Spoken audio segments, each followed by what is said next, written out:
بسم اللہ الرحمن الرحیم۔ شیخ شہباز شاہین یوسف آج پھر کام سے دیر سے آیا تھا، البتہ وہ اپنے بیٹوں کے لیے کھلونے لانا نہیں بھولا تھا۔ اب وہ انہیں کھیلتے دیکھ کر خوش ہو رہا تھا اور کبھی کبھی ان کے ساتھ کھیلنے بھی لگ جاتا۔ فائزہ جو کھانا پکانے میں مصروف تھی، اچانک اس کی نظر اپنی بیٹیوں عشاء اور فجر پر پڑی، جو حسرت بری نگاہوں سے باپ اور بھائیوں کو دیکھ رہی تھی۔ فائزہ اتنی دور بیٹھ کر بھی ان کی آنکھوں کے آنسو دیکھ سکتی تھی۔ فائزہ کے دل میں یوسف کے لیے ناراضگی کے جذبات ابھر رہے تھے۔ وہ جلدی جلدی کام ختم کر کے یوسف کے پاس آ گئی اور پوچھنے لگی، عشاء اور فجر کے لیے کیا لائے ہو؟ یوسف نے حیرانی سے فائزہ کی طرف دیکھا اور کہنے لگا، میں ان کے لیے کیا لاتا؟ راستے میں مجھے نہال اور بلال کے لیے کھلونے نظر آئے تو ان کے لیے میں نے خرید لیے۔ یہ سن کر فائزہ کو بہت غصہ آیا اور ان دونوں کی لڑائی ہو گئی۔ ہر دفعہ یوں ہی ہوتا، یوسف نہال اور بلال کے لیے ضرور کچھ نہ کچھ لاتا، مگر بیٹیوں کے لیے کبھی کبھار ہی کوئی چیز لاتا تھا۔ فائزہ کو اب یقین ہوتا جا رہا تھا کہ یوسف بیٹیوں کی نسبت بیٹوں سے زیادہ پیار کرتا ہے اور عشاء اور فجر باپ کے پیار کو ترستی ہیں۔ یہ سوچ فائزہ کے دل و دماغ پر اس طرح حاوی ہوئی کہ اس کے دل میں نہال اور بلال کے لیے شدید نفرت پیدا ہونے لگی۔ وہ بلال اور نہال سے نفرت کا اظہار کرنے لگی تھی، لیکن یوسف کی وجہ سے چپ ہو جاتی۔ یوسف فائزہ کے اس رویہ سے سخت پریشان تھا۔ اس کو سمجھ نہ آتی فائزہ بچوں کے ساتھ کیوں ایسے پیش آتی ہے۔ فائزہ کے دل میں خیال آیا، اگر نہال اور بلال نہ ہوتے تو یوسف اپنی ساری توجہ اور محبت عشاء اور فجر کی طرف دے گا۔ اب وہ ہر وقت یہی سوچتی رہتی اور ہر کام غائب دماغی سے سر انجام دیتی۔ فائزہ کی مسلسل غائب دماغی کی وجہ سے یوسف نے اس سے بات کی کہ ایسا کیا مسئلہ ہے جس کی وجہ سے وہ پریشان ہے۔ وہ ہر دفعہ بات ٹال دیتی۔ ایک دن یوسف کام سے گھر واپس آیا تو اسے گھر کی فضا میں عجیب وحشت محسوس ہوئی۔ اس کی دنیا لٹ چکی تھی۔ وہ صبح صحیح سلامت نہال کو چھوڑ کر گیا تھا اور اب صحن میں وہ مردہ حالت میں پڑا تھا۔ سب سے حیران کن بات یہ تھی کہ فائزہ کی آنکھوں میں غم کے بجائے ایک وحشت تھی۔ ابھی وہ اسی صدمے میں ہی تھا کہ چند مہینوں بعد یوسف کو اپنے 4 سالہ بیٹے بلال کی اچانک موت کی خبر ملی۔ یوسف کو یقین ہی نہیں آ رہا تھا کہ اس کے دونوں بیٹے اس دنیا میں نہیں رہے۔ وہ ہر وقت اسی سوچ میں مبتلا رہتا کہ اس نے ایسا کیا کیا ہے جس کی اسے اتنی بڑی سزا ملی ہے۔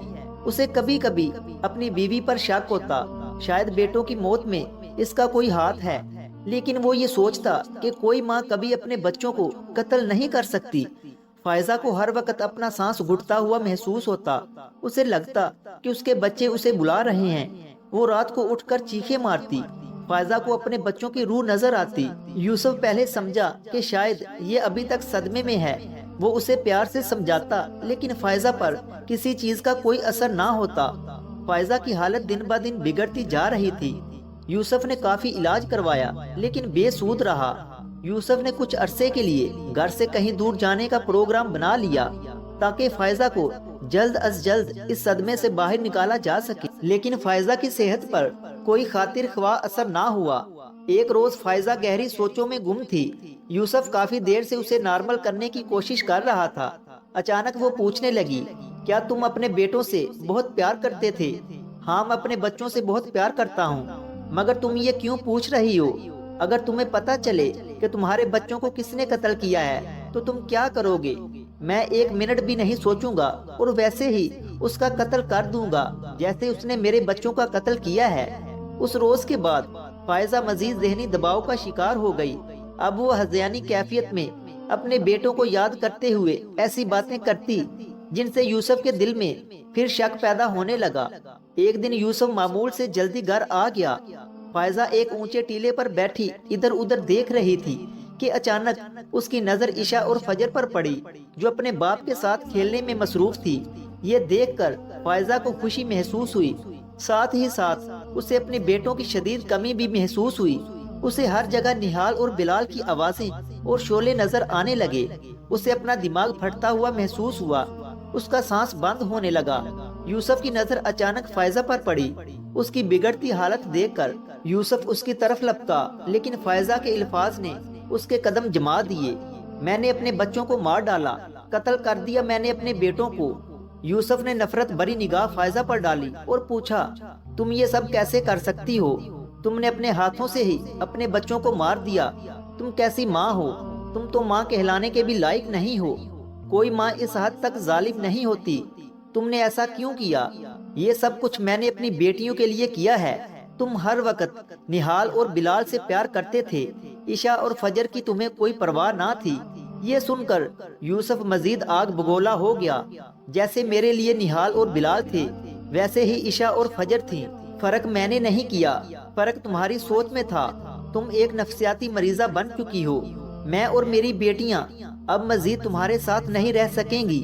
آج تم نے اپنے بیٹوں کو اپنی بیٹیوں کے لیے مار دیا، کل تم اپنی بیٹیوں کو کسی اور کے لیے مار دو گی۔ میں فجر اور عشاء کو لے کر ہمیشہ ہمیشہ کے لیے تمہاری زندگی سے دور چلا جاؤں گا، اور اب تمہاری سزا کا فیصلہ عدالت کرے گی۔ وہ فائزہ کو روتی چیختی چھوڑ کر بچیوں کے پاس چلا گیا۔ اگر ویڈیو اچھی لگی ہے تو اسے لائک کریں، اور مزید ایسی ویڈیوز دیکھنے کے لیے ہمارے چینل علمی روم کو سبسکرائب کریں۔ ملتے ہیں اگلی ویڈیو میں، تب تک کے لیے اللہ حافظ۔